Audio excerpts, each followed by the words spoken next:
Now, we all know Lindt chocolate is delicious as is, but if you want to elevate it for something just a little different, Thomas is here to show us a great trick to do. What have you got in store?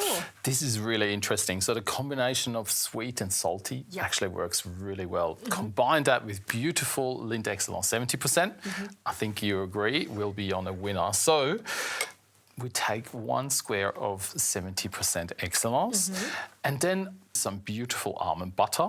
I'll just go on the corner here. And then to really sort of diet it up, I'm going to put some smoked almonds on top. Just chopped, smoky, almost like a salty kind of flavour to it as well. I love when I have to taste test these things because you're watching to be like, is she going to like it? I know you're going to like it. Having that with that spread and then that chocolate, it's like different layers all at once. You can really taste the difference there. Thomas, that is an exceptional way of really taking already fantastic chocolate to the next level. Thank you. I'm so glad you like it.